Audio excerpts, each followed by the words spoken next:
A I ಡಾಕ್ಟರ್ಸ್ನ replace ಮಾಡಲ್ಲ. I completely get your point. But we need more doctors in India. We have one doctor for every 834 patients. Right. That is actually good statistics we can consider when it comes to India. It's good antira. Good. ಯಾಕೆ ಅಂದರೆ WHO ಪ್ರಕಾರ every 1000 ಇಂಡಿವಿಜುವಲ್ಸ್ಗೆ ಪಾಪ್ಯುಲೇಷನ್ಗೆ ಒಬ್ಬರು doctor necessity ಇದೆ ಅಂತ ಹೇಳ್ತಾರೆ 1000ಗೆ.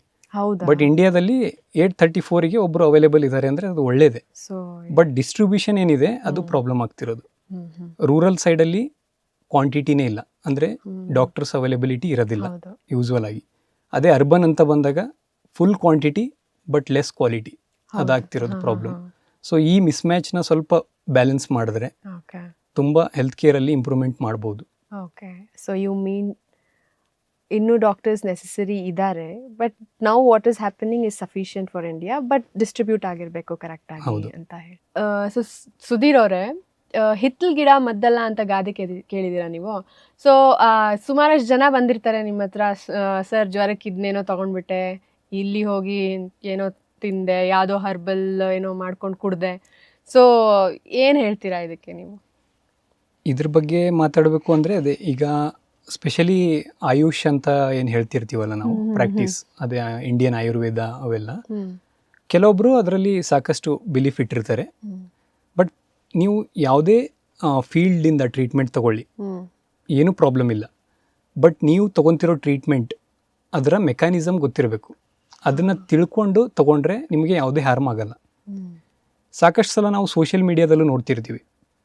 ನಾನು ನೋಡಿರೋ ಒಂದು ವಿಡಿಯೋ ನಿಮಗೆ ಹೇಳ್ಬೋದು. ಯಾವುದು ಅಂದರೆ, ಒಬ್ಬರು ಹೇಳ್ತಿದ್ರು ಈ ಥರ ನಾಲಿಗೆನ ರೌಂಡಾಗಿ ಮಾಡಿಬಿಟ್ಟು ನಾವು ಗಾಳಿನ ಬಿಡ್ತಿರಬೇಕು, ಅದರಿಂದ ಮೈಗ್ರೇನ್ ಕಡಿಮೆ ಆಗುತ್ತೆ ಅಂತ ಅವ್ರು ಮಾಡಿ ತೋರಿಸ್ತಿದ್ರು.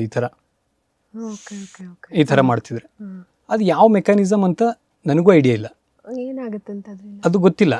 They are not ready to explain the mechanism. So ಈ ಥರ ಹೇಳ್ತಿರೋದು ನಾನು. ಹಿತ್ತಲು ಗಿಡ ಮದ್ದಲ್ಲ ಅಂತ ನೀವೇನು ಹೇಳಿದ್ರಿ, ಹಿಂದಿನ ಕಾಲದಲ್ಲಿ ಸಾಕಷ್ಟು ಮೆಡಿಕೇಶನ್ಸು ಮನೆಯಲ್ಲಿ ಮಾಡಿರೋದು ಅಥವಾ ನೇಚರಲ್ಲಿ ಸಿಕ್ತಿರೋ ಮಟೀರಿಯಲ್ ಯೂಸ್ ಮಾಡಿನೇ ಮಾಡಿರೋದು. ಅದನ್ನು ರೈಟ್ ವೇಯಲ್ಲಿ ಯೂಸ್ ಮಾಡ್ಕೋಬೇಕಷ್ಟೆ. ಇದರಿಂದ ಹಾರ್ಮ್ ಆಗದೆ ಇರೋಂಗೆ ನೋಡ್ಕೊಳ್ಳೋದು ಯಾರು ತೊಗೊತಿರ್ತಾರೆ ಅವರ ರೆಸ್ಪಾನ್ಸಿಬಿಲಿಟಿ ಇದು ಕಂಪ್ಲೀಟ್ಲಿ. ಸೊ ಸುಮಾರಷ್ಟು ಜನ ಕೋವಿಡ್ ಟೈಮಲ್ಲಿ ಏನು ಮಾಡಿದ್ರು, ಈ ಕಷಾಯ ಕುಡಿದ್ರು, ಇಮ್ಯುನಿಟಿ ಬೂಸ್ಟ್ ಆಗುತ್ತೆ, ಇಮ್ಯುನಿಟಿ ಬೂಸ್ಟರ್ಸ್ ಅಂತ ಸ್ಟಾರ್ಟ್ ಆಯಿತು. ಸುಮಾರಷ್ಟು ಬಾಟಲ್ಸ್ ಬಂದವು ಕಿ every day you take this shot, immunity ಚೆನ್ನಾಗಾಗುತ್ತೆ, ಗಟ್ ಹೆಲ್ತ್ ಸರಿ ಹೋಗ್ಬಿಡುತ್ತೆ. So what do you have to tell about that? Even I believe in such things. Okay, ಅಷ್ಟೇ. ಏನು ಅಂದರೆ ಇಂಡಿಯನ್ ಸ್ಪೈಸಸ್ ಅದನ್ನು ಜಾಸ್ತಿ ಯೂಟಿಲೈಸ್ ಮಾಡಿ ಆ ಥರದ ಕಷಾಯಗಳನ್ನೆಲ್ಲ ಪ್ರಿಪೇರ್ ಮಾಡಿರ್ತಾರೆ most of the times. Okay, Indian ಸ್ಪೈಸಸ್ಸಲ್ಲಿ ಬೆಸ್ಟ್ ಪ್ರಾಪರ್ಟೀಸ್ ಇರೋದು ಅಂದರೆ ಹೆಲ್ತ್ ಅಂತ ಬಂದಾಗ. ಸೊ ಆ ಥರ ಕನ್ಸಿಡರ್ ಮಾಡಿ ರೆಡಿ ಮಾಡಿರೋ ಡ್ರಿಂಕ್ಸ್ನ ತಗೋಬೋದು, ಅದರಲ್ಲಿ ಯಾವುದೇ ಹಾರ್ಮ್ ಇಲ್ಲ. ನಾನು ಆವಾಗಲೇ ಹೇಳಿದ್ನಲ್ಲ, ಮೆಕ್ಯಾನಿಸಮ್ನ ಅರ್ಥ ಮಾಡ್ಕೋಬೇಕು. ಸೊ ನಿಮಗೆ ಯಾರಾದರೂ ಈ ಥರದ ಒಂದು ಡ್ರಿಂಕ್ ತಗೊಳ್ಳಿ ಅಂತ ಹೇಳ್ತಿದ್ದಾರೆ ಅಂದರೆ ಅವರಿಗೆ ಕೇಳಬೇಕು ಒಂದೇ, ಏನು ಅಂದರೆ ಇದು ಯಾವ ಥರ ವರ್ಕ್ ಆಗುತ್ತೆ. ಅವ್ರು ಅದನ್ನು ಎಕ್ಸ್ಪ್ಲೇನ್ ಮಾಡಿದ್ರೆ ಆರಾಮಾಗಿ ತಗೊಳ್ಳಿ. ಅದು ಆಯುರ್ವೇದ ಆದರೂ ಇರಲಿ, ಅಲೋಪತಿ ಆದರೂ ಇರಲಿ, ಹೋಮಿಯೋಪತಿ ಆದರೂ ಇರಲಿ, no problem. Okay, super. So ನನಗಂತೂ ನೆನಪಿಲ್ಲ ನಾನು ಯಾವಾಗ ಲಾಸ್ಟ್ ವ್ಯಾಕ್ಸಿನ್ ತೊಗೊಂಡಿದ್ದೆ ಅಂತ. ಅಫ್ಕೋರ್ಸ್ ಕೋವಿಡ್ ಆದಮೇಲೆ ಕೋವಿಶೀಲ್ಡು, ಕೋವ್ಯಾಕ್ಸಿನೋ ಒಂದು ತೊಗೊಂಡಿದ್ದೀವಿ.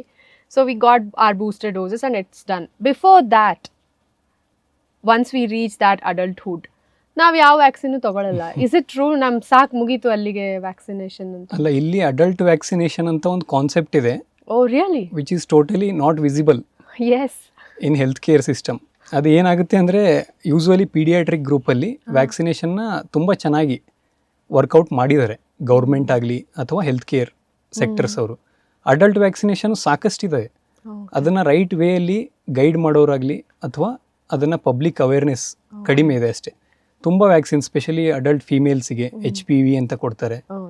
ಅದೇ ಅದ್ರ ಜೊತೆಗೇನೆ ಕೋವಿಡ್ ಅಂತ ಹೇಳಿದ್ರಿ, ಅದು ಎಷ್ಟು ಲೆವೆಲಿಗೆ ಇಂಪ್ಯಾಕ್ಟ್ ಮಾಡಿದೆ ಅನ್ನೋದು ನೀವು ನೋಡ್ಬೋದು ಆಲ್ರೆಡಿ. ಅದೇ ಥರ ಹೆಪಟೈಟಿಸ್ ವ್ಯಾಕ್ಸಿನ್ಸ್ ಇದೆ, ಟೆಟನಸ್ ಪ್ರೆಗ್ನೆನ್ಸಿಯಲ್ಲಿ ಕೂಡ ಕೊಡ್ತಾರೆ, ಟೆಟನಸ್ ಶಾಟ್ಸ್. ಸೊ ಈ ಥರ ಅಡಲ್ಟ್ ವ್ಯಾಕ್ಸಿನೇಷನ್ ತುಂಬ ಇದೆ, ಅಷ್ಟೇ ಏನಂದರೆ ಅವೇರ್ನೆಸ್ ಕಡಿಮೆ ಇರೋದು. But will they all work? Definitely. ಈಗ ನಮ್ಮ ಪೇಷಂಟ್ಸಲ್ಲಿ ಎಲ್ಡರ್ಸ್ ಅಂತ ಬಂದಾಗ ಅವರಲ್ಲಿ ಇಮ್ಯುನಿಟಿ ಕಡಿಮೆ ಇರುತ್ತೆ, ಅವರಿಗೆ ರಿಪೀಟೆಡ್ ಇನ್ಫೆಕ್ಷನ್ಸ್ ಆಗ್ತಿರುತ್ತೆ. ಕೆಲವೊಂದು ಇನ್ಫೆಕ್ಷನ್ಗಳು ತುಂಬ ಕಾಮನ್ ಆಗಿ ಐಸೋಲೇಟ್ ಮಾಡಿದ್ದಾರೆ. ಈಗ ಇನ್ಫ್ಲೂಯೆನ್ಸಾ ಅಂತ ಹೇಳ್ತೀವಿ, ನಿಮೋನಿಯಾ ಅಂತ ಹೇಳ್ತೀವಿ, ನಿಮೋಕೊಕ್ಕಲ್, ಇವಕ್ಕೆಲ್ಲನೂ ವ್ಯಾಕ್ಸಿನ್ಸ್ ರೆಡಿ ಇದೆ. ಬಟ್ ಒಂದೇ ಪ್ರಾಬ್ಲಮ್ ಏನಂದರೆ ತಗೊಳ್ಳೋಕ್ಕೆ ಪೇಷಂಟ್ಸ್ಗೆ ಅದರ ಬಗ್ಗೆ ಅವೇರ್ನೆಸ್ ಇರಲ್ಲ. ಇದೇ ಮೇಜರ್ ಪ್ರಾಬ್ಲಮ್ ಇರೋದು. ಓಕೆ. ಸೊ ಈಗ ನೀವು ಹೇಳ್ತಿರೋದು ನೋಡಿದ್ರೆ ಏನಾದರೂ ಮೆಡಿಸಿನ್ ತಗೋತಾ ಇದ್ದೀವಿ ಅಂದರೆ ಅದ್ರ ಬಗ್ಗೆ ತಿಳ್ಕೊಬೇಕು ಅಂತ. ಈಗ ಏನೂ ಓದಿರಲ್ಲ, ಏನೂ ಬರ್ದಿರಲ್ಲ, ಯಾರೋ ಒಬ್ಬರು ಹೇಳ್ತಾರೆ ನೀನು ಇದು ತೊಗೊಂಬಿಡು ಇದು ಸರಿ ಹೋಗುತ್ತೆ ಅಂತ. ಈ ಥರ ಕೇಸಸ್ ಸುಮಾರಷ್ಟು ಆಗ್ಬಿಡ್ತವೆ. So is it ignorance by the people are simply following the crowd? ಅದೇ ಇಲ್ಲಿ ಪ್ರಾಬ್ಲಮ್ ಏನಂದರೆ ಅದೇ again both sides. Doctors are the one who is guiding is not having that much patience as well as knowledge in some cases to explain the mechanism. ಅದೇ patient side ಅಂತ ಬಂದಾಗ ಅವರು ಕೂಡ blindly ನಂಬ್ತಿದ್ದಾರೆ ಸಾಕಷ್ಟು ಕಡೆ. So ಈ ಎರಡು ಕಡೆ ಇರೋ ಬ್ಯಾಲೆನ್ಸ್ ಅನ್ನ ಹ್ಯಾಂಡಲ್ ಮಾಡೋದ್ರಿಂದ ಈ ಪ್ರಾಬ್ಲಮ್ನ ಈಸಿಲಿ ಸಾಲ್ವ್ ಮಾಡ್ಬೋದು. ಸೂಪರ್. ಸೊ ನನಗೆ I just have a thought, ಈಗ ಹೇಗೆ ಆಧಾರ್ ಕಾರ್ಡ್ ಮಾಡಿದ್ದಾರೆ ನಮಗೆ ಆ್ಯಂಡ್ ನಮ್ಮದೆಲ್ಲ ಹಣೆ ಬರ ಅದರಲ್ಲಿ ಬರ್ದಿದೆ, ಇವಾಗ ನಮ್ದು ಅದು ಕಾರ್ಡ್ ನಂಬರ್ ಕೊಟ್ಬಿಟ್ರೆ ಮುಗೀತು. ಸೊ ಡೋಂಟ್ ಯು ಥಿಂಕ್ ಈ ಥರನೇ ಒಂದು ಮೆಡಿಕಲ್ ಕಾರ್ಡ್ ಮಾಡಬೇಕು, ಒಬ್ರೊಬ್ರಿಗೂ ಒಂದೊಂದು ನಂಬರ್ ಕೊಟ್ಬಿಟ್ಟು ಟು ನೋ ದಟ್ ಪೇಷಂಟ್ ಈ ವ್ಯಾಕ್ಸಿನ್ ತೊಗೊಂಡಿದ್ದಾನೆ, ಈ ಒಂದು ಹೆಲ್ತ್ ಕೇರ್ ಇದು ಇದೆ. Once we cross the country ಪಾಸ್ಪೋರ್ಟಲ್ಲೆಲ್ಲ ಬರ್ದಿರುತ್ತೆ ನಮ್ದೇನು ತೊಗೊಂಡಿದ್ದೀವಿ ಅಂತ ಎಲ್ಲ ಇರುತ್ತೆ, but they will not know ನಾವೇನು ಗುಳಿಗೆ ಹಾಕ್ಕೊಂಡಿದ್ದೀವಿ ಅಂತ ಗೊತ್ತಿರಲ್ಲ. So don't you think health care will improve if this happens? That is very true. ಇಂಡಿಯಾದಲ್ಲಿ one of the commonest problem ಇದು.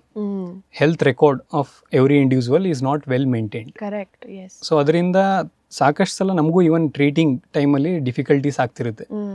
ಎಷ್ಟೊಂದು ಜನ ಮನೆ ಶಿಫ್ಟ್ ಮಾಡಿರ್ತಾರೆ ಅಥವಾ ಏನೋ ಒಂದು ಡಾಕ್ಯುಮೆಂಟ್ಸ್ ಕಳ್ಕೊಂಡಿರ್ತಾರೆ. ಆ್ಯಂಡ್ ಇನ್ನೂ ಕೆಲವೊಂದು ಜನ ಅಂತೂ ಹೆಲ್ತ್ ರೆಕಾರ್ಡ್ಸ್ನ ಮೇಂಟೈನ್ ಮಾಡಿರೋದಿಲ್ಲ. ಸೊ ಇದರಿಂದ ನಮ್ಮ ಹತ್ರ ಅವ್ರು ಬಂದಾಗ ಹಿಸ್ಟ್ರಿ ಪ್ರಾಪರ್ ಆಗಿ ತಗೊಳ್ಳೋದ್ರಲ್ಲಿ ತುಂಬ ಪ್ರಾಬ್ಲಮ್ ಆಗ್ತಿರುತ್ತೆ. ಸೊ ಇತ್ತೀಚೆಗೆ ಅವರು ಅಂದರೆ ಗೌರ್ಮೆಂಟ್ ಕಡೆಯಿಂದನೇ ಕೆಲವೊಂದು ರಿಫಾರ್ಮ್ಸ್ ಮಾಡೋಕ್ಕೆ ಟ್ರೈ ಮಾಡ್ತಿದ್ದಾರೆ. ಲೈಕ್ UHID ನಂಬರ್ ಅಂತ ಕೊಡ್ತಿದ್ದಾರೆ. ಐಡಿಯಲಿ ಆ ನಂಬರ್ನ ಏನಾದರೂ ನಾವು ಹಾಸ್ಪಿಟಲ್ ಟೈಮಲ್ಲಿ ಅವ್ರು ಬಂದಾಗ ಸರ್ಚ್ ಮಾಡಿದ್ರೆ ಅವರ ಕಂಪ್ಲೀಟ್ ಮೆಡಿಕಲ್ ಹಿಸ್ಟ್ರಿ ಸಿಗಬೇಕು ಅಂತಾನೆ ಇರುತ್ತೆ. But again in India documentation is a very big problem. And in this case you can utilise AI ಅಲ್ವಾ? ಹೌದು, amazing, nicely said. And I have one more question to you. ಈಗ rural ಏರಿಯಾನಲ್ಲಿ ಒಬ್ಬರಿಗೆ ಒಂದು ಕಾಯಿಲೆ ಆಗಿರುತ್ತೆ. ಸೊ ಅಲ್ಲಿ treatment ಆಗೋಕ್ಕೆ ಸ್ಪೆಷಲೈಸ್ಡ್ ಟೂಲ್ಸ್ ಇರಲ್ಲ, ಸ್ಪೆಷಲೈಸ್ಡ್ ಮಷಿನ್ರಿ ಇರಲ್ಲ. So they have to go to, ಅವ್ರಿಗೆ ಹೇಳ್ತಾರೆ ಇಲ್ಲ ಆಗಲ್ಲ ಇದು, ನೀವು ಸಿಟಿ ಕರ್ಕೊಂಡು ಹೋಗಿ ಅಂತ ಹೇಳ್ತಾರೆ. ಆಮೇಲೆ ಇಲ್ಲಿಗೆ ಕರ್ಕೊಂಡು ಬರ್ತಾರೆ. ಇಲ್ಲಿ ಕರ್ಕೊಂಡು ಬಂದಾಗ what is the next stage? ಇಲ್ಲಿ ಅದು ನ್ಯಾಚುರಲ್ ಮೆಕ್ಯಾನಿಸಮ್ ಅಥವಾ ನ್ಯಾಚುರಲ್ ಪ್ರೋಟೋಕಾಲ್ಸ್ ಅಂತ. Let us take this as a story. ಆಯ್ತಾ, ಒಬ್ಬರಿಗೆ ಅಲ್ಲಿ ಟ್ರೀಟ್ಮೆಂಟ್ ಮಾಡಿಸ್ಕೊಳಕ್ಕೆ ಆಗ್ತಿರಲ್ಲ, but they want to live, right? So they will come to city. So ಇಲ್ಲೇನಾಗುತ್ತೆ, ಫಸ್ಟ್ ಥಿಂಗ್ಸ್ ಫಸ್ಟ್, ಅವ್ರದ್ದು ಫಿನಾನ್ಸ್ ಮ್ಯಾಟ್ರ್ ಆಗುತ್ತೆ, ಹೌದಾ? ಇಲ್ಲಿ ಬಂದಮೇಲೆ ಇಲ್ಲಿ ಫೆಸಿಲಿಟೀಸ್ ನೋಡ್ಕೊಳ್ಳೋದಿರುತ್ತೆ ಅವರಿಗೆ. So what is the gauge that you are giving? Next ಏನಾಗುತ್ತೆ? ಹೌದು, ಇಲ್ಲಿ ಬೇರೆ ಬೇರೆ ಊರಿಂದ ಸಿಟೀಸಿಗೆ ಟ್ರೀಟ್ಮೆಂಟಿಗೋಸ್ಕರ ಅಂತ ಬಂದಿರೋ ಜನರಲ್ಲಿ ಭಾಳಷ್ಟು ಡಿಫಿಕಲ್ಟೀಸ್ನ ಫೇಸ್ ಮಾಡ್ತಿರ್ತಾರೆ ಅವರು. ಅವರಿಗೆ ಸ್ಟೇ ಆಗಲಿ, ಅದರ್ ಮನೆ ಮೆಂಬರ್ಸ್ ಏನು ಬಂದಿರ್ತಾರೆ ಬೇರೆಯವರೆಲ್ಲ, ಅವರು ಉಳ್ಕೊಳ್ಳೋಕ್ಕೆ ಪ್ರಾಬ್ಲಮ್ಮು, ಅಥವಾ ಕರೆಕ್ಟ್ ಡಾಕ್ಯುಮೆಂಟ್ಸ್ ಯಾವುದು ತರೋದು ಮಿಸ್ ಮಾಡಿರ್ತಾರೆ. ಸೊ ಈ ಥರದ ಡೆಫಿನೆಟ್ಲಿ ಸಾಕಷ್ಟು ಪ್ರಾಬ್ಲಮ್ಸ್ ಇದೆ. ಸೊ ಇಲ್ಲಿ ಬಂದಾಗ ಆದಷ್ಟು ಟ್ರೀಟಿಂಗ್ ಹೆಲ್ತ್ ಕೇರ್ ಸಿಸ್ಟಮ್ ಏನಿರುತ್ತೆ, ಬರೀ ಪೇಷಂಟ್ ಮತ್ತು ಆ ಪೇಷಂಟ್ ಡಯಾಗ್ನೋಸಿಸ್ ಅಲ್ಲದೆ ಈ ಎಲ್ಲ ಫ್ಯಾಕ್ಟರ್ಸ್ನು ಕೂಡ ಕನ್ಸಿಡರ್ ಮಾಡಬೇಕಾಗುತ್ತೆ.